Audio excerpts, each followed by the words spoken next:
வணக்கம் நேயர்களே. இந்த நிகழ்ச்சி மூலமாக உங்களை சந்திக்கிறதுல ரொம்ப சந்தோஷம். இன்றைக்கி மோகன்தால் எப்படி செய்கிறதுன்னு பார்க்கலாம். இதுக்கு தேவையான பொருள்லாம் நான் படிச்சுடுறேன், அப்புறம் செய்முறை காட்டுறேன்.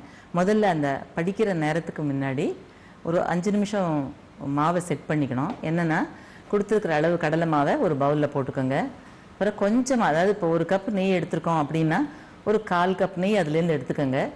எடுத்து உருக்கி ஒருமே சூடு பண்ணிக்கோங்க, மெல்ட் பண்ணிக்கோங்க. போகிறோம் சும்மா ஹீட் பண்ணால் போகிறோம். அதை எடுத்து இந்த மாவு மேலே அப்படியே ஸ்ப்ரிங்கிள் அந்த மாவெல்லாம் உங்களுக்கு வந்து பிரெட் க்ரம்ஸ் பண்ணுவோம் பாருங்கள், அந்த மாதிரி பலன்னு வரணும். ஸோ கை யூஸ் பண்ணிக்காதீங்க, போட்டு பிசிய வேண்டாம். ஜஸ்ட்டு ஸ்பூன் போட்டுக்கோங்க. அந்த மெல்டட் கீயை அது மேலே விட்டு நல்லா மாவை இந்த கரண்டியாலேயே நல்லா கலந்து விட்டுக்கோங்க. இல்லை கை பொறுக்கிற சூடு தான், நான் என்ன ரொம்ப பொறுக்கிற சூடு தான் அதுக்கப்புறம் நெய் உருகிறதுக்கு கையால் நல்லா பிரெட் க்ரம்ஸ் மாதிரி பலன்னு பண்ணிக்கோங்க. அதே மாதிரி இன்னொரு 2 டீஸ்பூன் பால், காய்ச்சின பால், பச்சை பால் எதுவாக இருந்தாலும் பரவாயில்ல, ஆற வச்சுக்கோங்க. அதையும் இதில் மாவுலேயே கொட்டி நல்லா ஸ்ப்ரிங்கிள் பண்ணி விடுங்க. கை போட்டு பிசியாதீங்க, கெட்டிமாக பிசியாதீங்க. விரல் நுனியில் செய்யணும் இந்த வேலையை. பண்ணி மாவை வந்து இப்படி வச்சுக்கோங்க. இது நல்ல ஒரு 20 நிமிஷம் ஊறட்டும். இப்போ மாவு வந்து கொஞ்சம் உருக்கின நெய்னாலேயும் சூடு பண்ண நெய்ன்னு வச்சுக்கோங்களேன், அதாலேயும் பாலாலேயும் பிசிறி கொஞ்சமாக போகிறோம். கொஞ்சம் நெய் கொஞ்சம் பால் போட்டு மாவில் கலந்து இப்படி வச்சுருக்கேன். இப்போது உருக்கின நெய்யிலையும் பாலும் கலந்து தெளித்து மாவை இந்த மாதிரி பிசிறி வச்சுருக்கேன். இது கரெக்டாக சொல்லணுன்னா பிசிறி வைக்கிறதுன்னு பேர். ஒரு 10 நிமிஷம் இல்லை 10லேருந்து 20 நிமிஷம் மட்டும் இந்த மாவு கொஞ்சம் செட் ஆகிற மட்டும் அப்படியே விட்டுடுங்க. இதை ஒன்றும் கையை போட்டு பிசைய வேண்டாம். இதுக்கு மோகன்தால் செய்ய வேண்டியிருக்கு. தேவையான பொருள்லாம் சொல்கிறேன், நோட் பண்ணிக்கோங்க. கடலை மாவு 2 கப், சர்க்கரை இல்லாத கோவா 1 கப், நெய் உருக்கினது 1 கப், சர்க்கரை 1.5 கப், பாதாம் 2 டீஸ்பூன், பிஸ்தா 2 டீஸ்பூன், ஏலத்தூள் 1 டீஸ்பூன், ஒன்று இல்லை இன்னும் கொஞ்சம் கூட போட்டுக்கலாம். பால் கொஞ்சமாக எடுத்தால் போகிறோம்.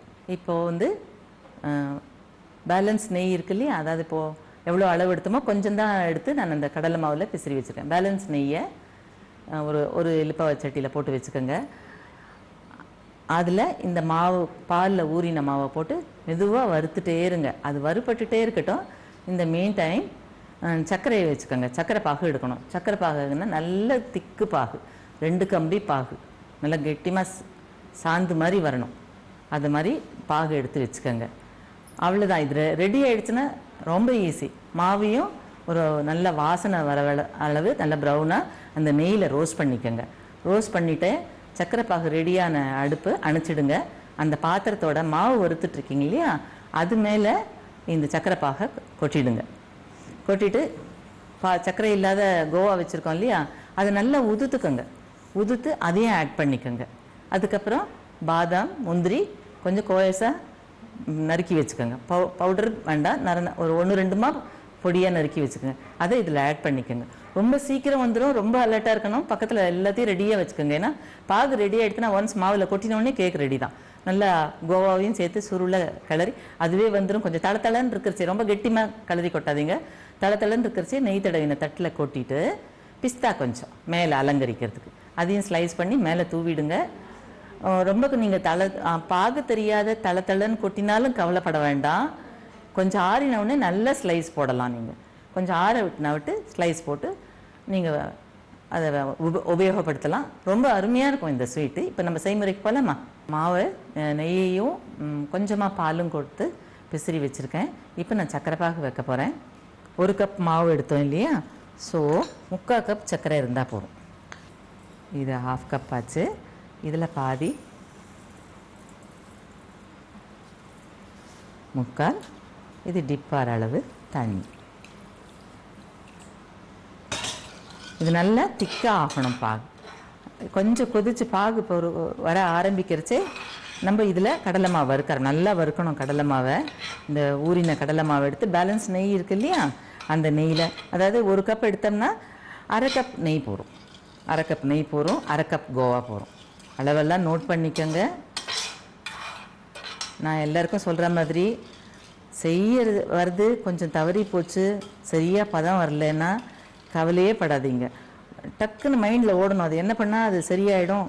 ஏன்னா டைம் இருக்காது. நிறைய பேர் வேலைக்கு போய்ட்டு வருவாங்க, சாயங்காலம் தான் வருவாங்க, முதல் நாள் தான் வருவாங்க. இல்லை அதை எடுத்து என்ன செய்யலாமா பாருங்கள், பொலன்னு வந்துட்டுனா நல்லா நான் செஞ்சு கொடுத்துட்டே உங்களுக்கு செய்யக்கூடாதுன்னு சொல்லித்தரேன். பட் வேஸ்ட் பண்ண வேண்டாங்கிறதுக்கு சொல்கிறேன். உங்களுக்கு ஸ்லைஸ் போட வரல, ரொம்ப முன்னாடி கொட்டிட்டுங்க, என்ன இருந்தாலும் செட் ஆனாலும் வரலன்னா கவலையே படாதீங்க.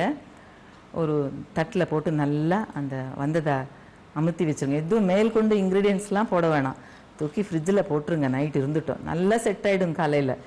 அப்புறம் ஸ்லைஸ் போட்டுக்கோங்க, இதுதானே ஒரு பேர் வச்சுக்கோங்க, அவ்வளோதான். ஏன்னா வரலன்னு சொல்லி நம்ம சங்கடப்படுறத, ஐயோ ஒரு ஐட்டம் தானே பண்ணோம் இதுவும் வராத போச்சேன்னு கவலைப்படுறத இதை மாதிரி செஞ்சுக்கோங்க. இன்னும் உங்கள் இனோவேஷன் அது மேலே நல்லா முந்திரி பொடி எல்லாம் தூவி நல்லா அழகாக வந்துடும். ஏன்னா பாகு கொண்டு இது மெயின் பாகு தான். இதுக்கு பாகில் வரணும், 2 கம்பி வரணும். பாகு பார்க்காத விட்டிங்கன்னா கொஞ்சம் பர்ஃபி போடுறதுக்கு கஷ்டமாக இருக்கும். நல்லா ஒரு 1/2 ஹவருக்கு விட்டுட்டிங்கன்னா கொலன்னு இருந்தால் கூட கவலையே படாதீங்க. 1/2 ஹவருக்கு விட்டுட்டா கூட சீக்கிரம் செட் ஆகிடும். எதுனா நம்ம கடலை மாவு யூஸ் பண்ணுறோம். இந்த பாகு பாதி ரெடி ஆகிடுச்சு. நம்மளுக்கு இது பதம் 2 கம்பி நல்லா திக்காக, அதாவது பாகு எடுத்து இப்படி பார்த்தோம்னா நல்லா சாந்து மாதிரி வரணும். அதுக்கு நடுவில் இது பாகு வர டயத்தில் இங்கே 1/2 கப், அதாவது 1 கப்பு மாவுக்கு 1/2 கப் நெய் எடுத்திருக்கேன். அதை ஹீட் பண்ணிடலாம். ஹீட் பண்ணிவிட்டு மாவை வறுத்துக்கணும். இந்த ஊற வச்சுருக்கேன் பார்த்தீங்களா, அந்த மாவை பிசிறி வச்சுருக்கோம் பார்த்தீங்களா, அதை விட்டணும். கொஞ்சம் நெய் காயட்டும்.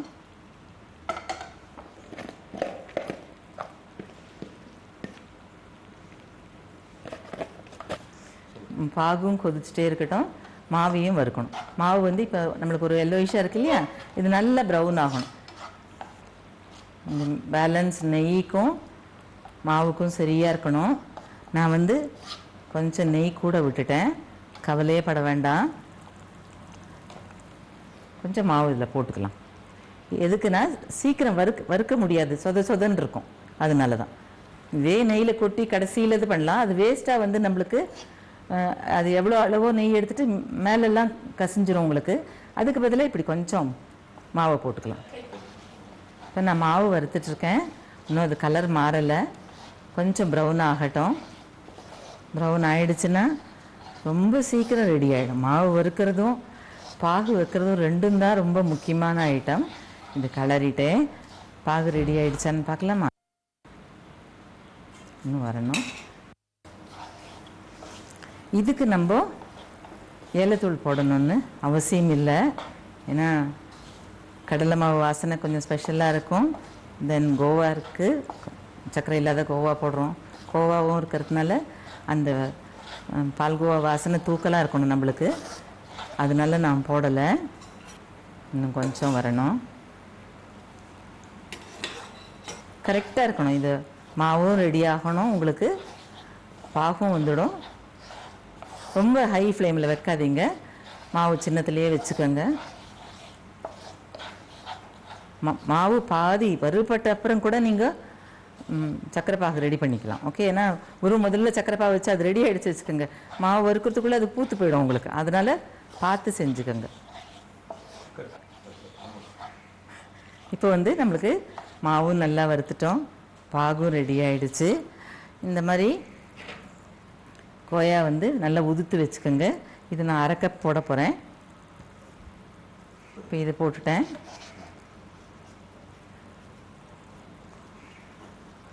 அதுக்கப்புறம் கொஞ்சம் பாதாம்,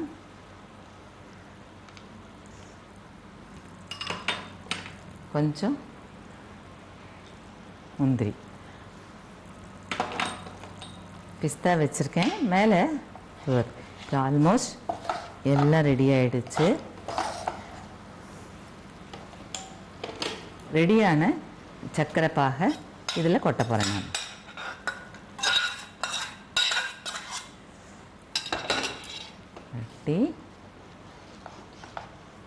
கொஞ்சம் சேர்ந்து கொதித்து கெட்டியான உடனே தட்டில் கொட்டிட போகிறேன், அவ்வளோதான்.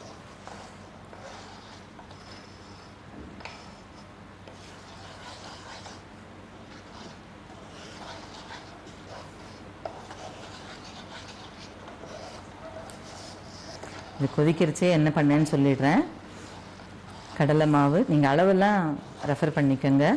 கடலை மாவை கொஞ்சமாக நெய் சூடு பண்ணி பிசிறி வச்சேன். கொஞ்சம் பாலும் அதில் கொட்டி 2 அதில் சேர்த்து க்ரம்ஸ் மாதிரி ஆக்கி வச்சுட்டு ஒரு 10-15 நிமிஷம் ஊற வச்சு 20 நிமிஷம் கூட ஊற வைக்கலாம் நீங்கள்.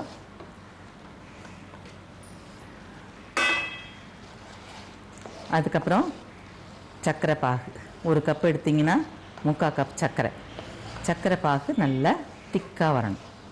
நம்மளுக்கு இதுவும் ரெடி ஆகிட்டுருக்கு. இங்கே ஹாலே கமகமன்னு இருக்குது. இதில் ரொம்ப வாசனையாக இருக்குது. கொஞ்சம் ஒட்டாத வரைச்சி தட்டில் கொட்டிடலாம் நம்ம. அதுக்கப்புறம் சர்க்கரை பாகு வச்சேன். நல்லா திக்கு பதம் வந்துகிட்டே இருக்கிறச்சு. இங்கே மாவையும் பேலன்ஸ் நெய் இருக்குது பார்த்தீங்களா, 1 கப்பு மாவுனா 1/2 கப் நெய் எடுத்தோம் இல்லையா, அதை போட்டுட்டு அதை கொஞ்சம் சூடான உடனே இந்த மாவு கொட்டி நிதானமான தீயில் வறுத்து எடுத்தோம். வறுத்துட்டே இருந்து நல்லா அது ப்ரௌனாக வறுபட வரைச்சேன்.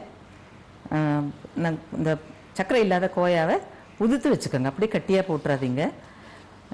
நம்மளேவும் செய்யலாம். வெறும் பால், திக்கு பால், நம்ம ஒரு 1/2 லிட்டர் பால் இல்லை 1 லிட்டரோ கொஞ்சம் ப்ரீவியஸ் டே பண்ணி வச்சுக்கோங்க. கடையில் தான் வாங்கி செய்யணும்னு அவசியமே இல்லை. மிச்ச வேலையெல்லாம் பார்த்துட்டு வரிச்சியமாக அந்த பாலை கொதிக்க விடுங்க. நல்லா கெட்டியாகும். கிண்டிகிட்டே இருங்க. நல்லா கெட்டியாக அரைச்சி வச்சுருங்க. வச்சு ஒரு முதல் நாள் பண்ணி வச்சுக்கோங்க. இது ரெடி ஆகிடுச்சு நம்மளுக்கு. சேர்ந்து கொதித்து வரணும். டீ போட்டேன்னா 5 நிமிஷத்தில் ரெடி ஆகிடும். இது இன்னும் கொஞ்சம் சேர்ந்து ஒட்டாத வரைச்சி நம்ம பாருங்க. இந்த ஒட்டாதன்னு சொல்கிறாங்க பார்த்தீங்களா, அது இதான். இப்படி தான் வரணும். ஒரு 2 நிமிஷம் கிளறி அதில் கொட்டிடலாம். இது செட் ஆகிறதுக்கு ஒரு 10 நிமிஷம் 15 நிமிஷம் விட்டுடணும். அதை தொந்தரவு பண்ணக்கூடாது. நீங்கள் உடனே ஸ்லைஸ் போட்டிங்கன்னா வராது. கடலமாக இருக்கிறதுனால கொஞ்சம் சர்க்கரை கம்மி இல்லையே, அதனால் உடனே பர்ஃபி வர்றது நீங்கள் முடியாது. 1/2 சர்க்கரை தான் போட்டிருக்கோம் நம்ம. அதனால் அப்போ தான் கோயாவோட டேஸ்ட்டு, இனிப்பு, இந்த சர்க்கரையோட இனிப்பெல்லாம் சேர்ந்து ரொம்ப நல்லாயிருக்கும். சர்க்கரை கூட போட்டிங்கன்னா பர்ஃபி மாதிரி மொறுமொறுன்னு ஆகிடும். இது கொஞ்சம் சாஃப்டாக இருக்கும். கொஞ்சம் இதை மாதிரி பூத்து மேலே வரைச்சி இருக்கணும்.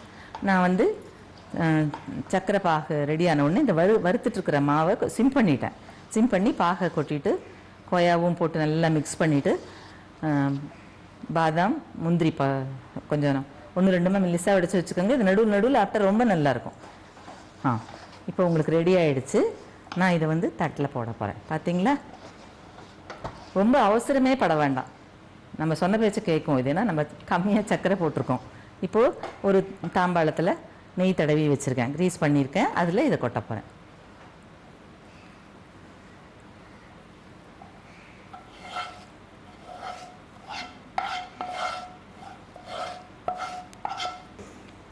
இப்போ நான் இதில் கொஞ்சம் பிஸ்தா தூவுறேன்.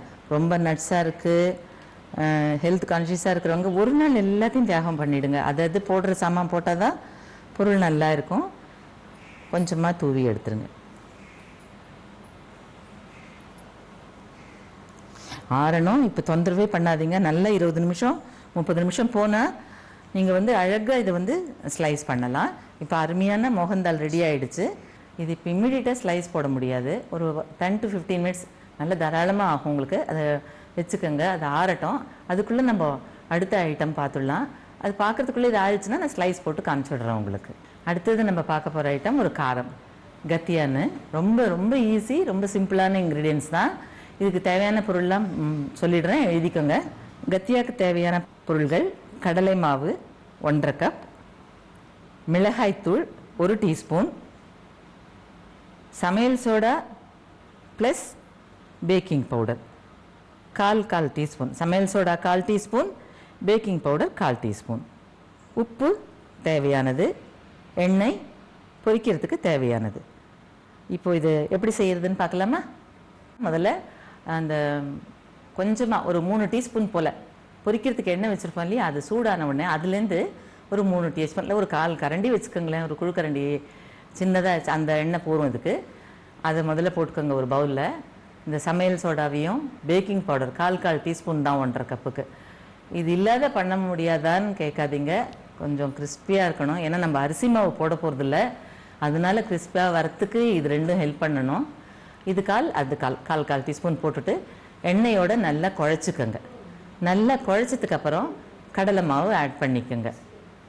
சில பேர் ஓமம் போடுவாங்க, நான் போடலை. உங்களுக்கு ஓமம் போடணும் அப்படின்னா கொஞ்சமாக ஒரு அரை டீஸ்பூன் ஓமம் சேர்த்துக்கோங்க. நான் லிஸ்ட்டில் கூட ஓமம் கொடுக்கல, அது வந்து ஓமப்பொடி டேஸ்ட்டில் வரும், இதோட டேஸ்ட் வேறு மாதிரி, அதனால நான் போடலை. பட் நான் ஃப்ரெண்ட்ஸ் கொடுத்து சாப்பிட்டு பார்த்ததில் ஓமம் இருக்குது, சில பேர் சீரகம் போடுவாங்க, உங்களோட சாய்ஸ். ஓகே, தேவையான உப்பு போட்டுக்கோங்க. அப்புறம் கெட்டிமாக பிசைஞ்சு அந்த அச்சில் போட்டு பிழிஞ்சு எடுக்க வேண்டியதான். இப்போ நம்ம செய்முறைக்கு போகலாம். இப்போது நம்ம கொஞ்சமாக 1/4 டீஸ்பூன் சொன்னேன் இல்லையா, இந்த 1/4 டீஸ்பூன் சமையல் soda plus 1/4 teaspoon baking powder.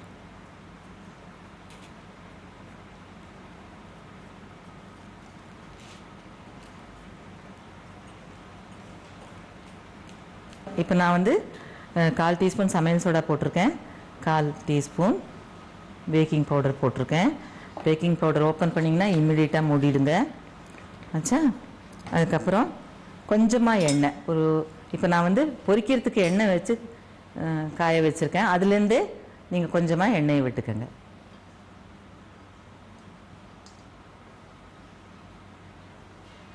போட்டுட்டு கை யூஸ் பண்ணணும். கொஞ்சம் எனக்கு ஆயில் சூடாக இருக்கிறதுனால கரண்டியில் தேய்க்கிறேன். நல்லா குழச்சிக்குங்க. ஓகே, இது குழச்சது போதும். குழச்சிட்டு இப்போ நான் வந்து ஒரு 3 டீஸ்பூன் காஞ்ச எண்ணெய் போட்டு 1/4 டீஸ்பூன் சமையல் சோடா, 1/4 டீஸ்பூன் பேக்கிங் பவுடர் போட்டு குழச்சி வச்சுருக்கேன். அதில் 1 கப் மாவு ஆட் பண்ணுறேன்.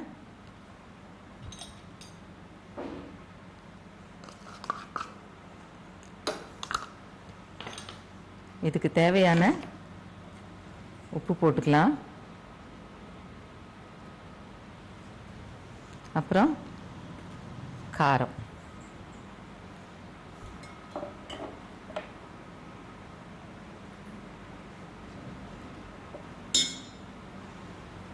அப்புறம் இதை கெட்டியாக பிசைஞ்சு வச்சுக்கணும், அவ்வளோதான்.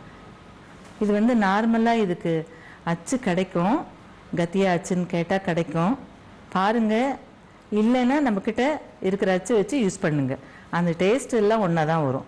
அது வந்து கொஞ்சம் தேங்காய் இது 3 ஹோல்ஸ் சேர்ந்து ஒன்றா வந்து கொஞ்சம் பட்டையாக இருக்கும், பரண்டை மாதிரி இருக்கும், பட் பட்டையாக இருக்கும் பாருங்கள். இல்லைன்னா தேங்காயிலே பிழிஞ்சு எடுத்துக்கலாம். நான் கொஞ்சம் கொஞ்சமாக தண்ணி சேர்த்து பிசைஞ்சுக்கிறேன் மாவை, அவ்வளோதான் போதும்னு நினைக்கிறேன். கொஞ்சம் மாவு கெட்டியாக இருந்தால் தான் நம்ம எதிர்பார்க்குற ஷேப் கிடைக்கும். ஓகே,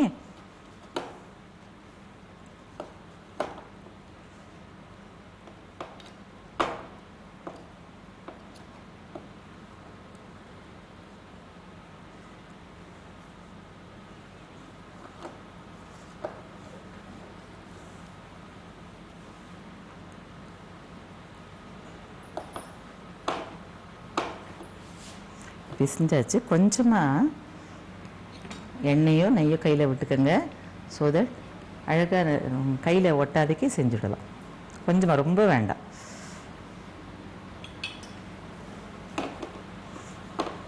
அவ்வளோதான்.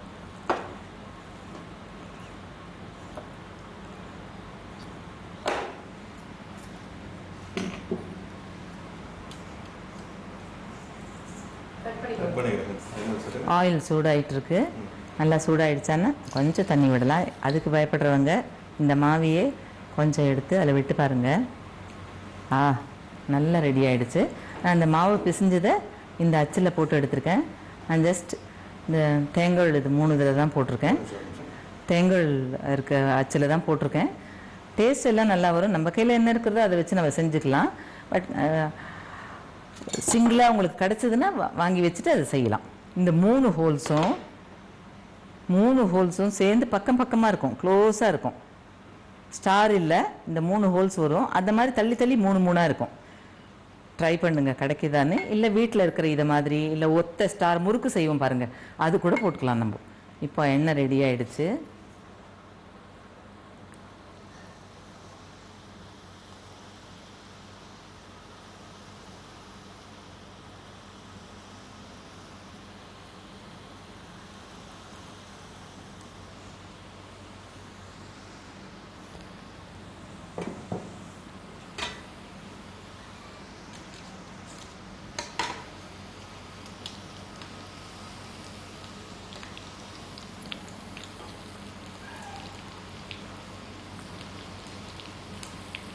நல்லா கிறிஸ்பாக வர மட்டும் ஃப்ரை பண்ணிவிட்டு எடுத்து வச்சிட வேண்டியதுதான்.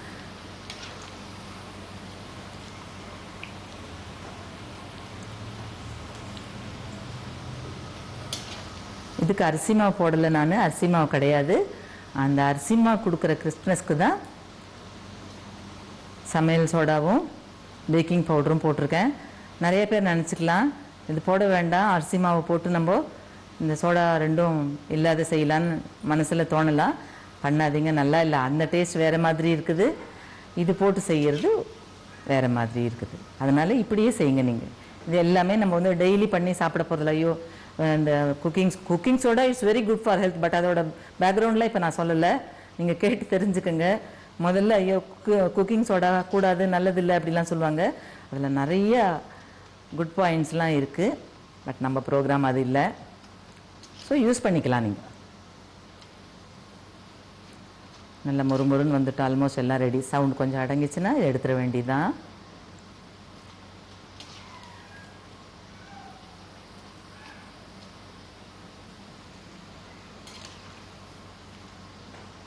இது ஃப்ரை ஆகிடுச்சே.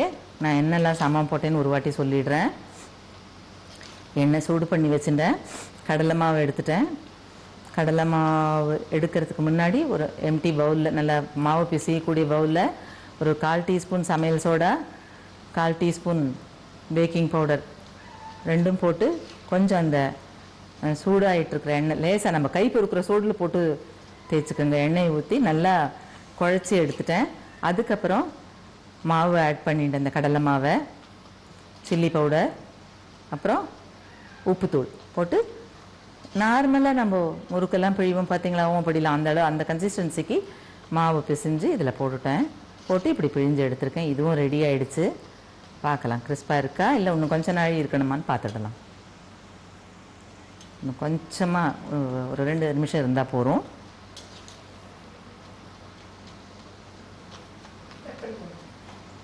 முதல்ல நான் இப்போ கத்தியாக ரெடி. இதை வந்து நான் சுவிட்ச் ஆஃப் பண்ணிட்டேன். எடுத்து வடித்தட்டில் போடுறேன்.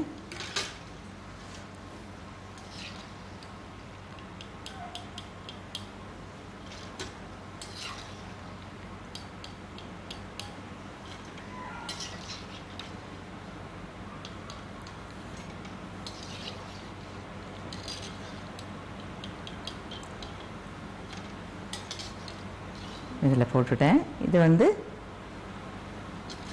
இதில் டிஸ்ப்ளே பண்ணிக்கலாம். வேறு ஒரு இதில் சூப்பராக உங்களுக்கு ஒரு காரம் ரெடி ஆகிடுச்சு. கத்தியாங்கிற காரம் நல்ல வித்தியாசமாக ஒரு டேஸ்ட் இருக்கும். நீங்களும் வந்து ஓமப்பொடி, முறுக்கு அது மாதிரி பண்ணுறதுக்கு பதிலாக இது மாதிரி பண்ணலாம். நீங்கள் அருமையான கத்தியா ரெடி, செஞ்சு பாருங்கள். இப்போ மோகன்தால் பாருங்கள், நல்லா ஆறி எடுத்து, ஒன்றுமே ஆறணும் உங்களுக்கு, பட் நான் கட் பண்ணி காமிச்சிடுறேன். நல்ல ஒரு 1/2 மணி நேரம் ஆற விடுங்க. அப்புறம் ஸ்லைஸ் போடுறச்சே ஈஸியாக இருக்கும். இந்த மாதிரி கத்தியில் கொஞ்சமாக நெய் அப்ளை பண்ணிவிட்டு கட் பண்ணிக்கோங்க.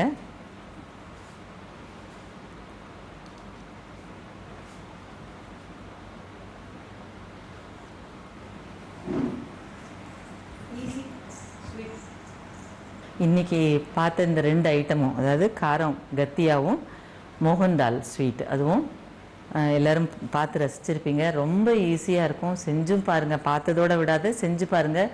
ஒன்றும் கஷ்டமே இல்லாத 2 ரெசிபி உங்களுக்கு சொல்லி கொடுத்துருக்கேன். நல்லா செஞ்சு தீபாவளியை அமக்கலமாக கொண்டாடுங்க.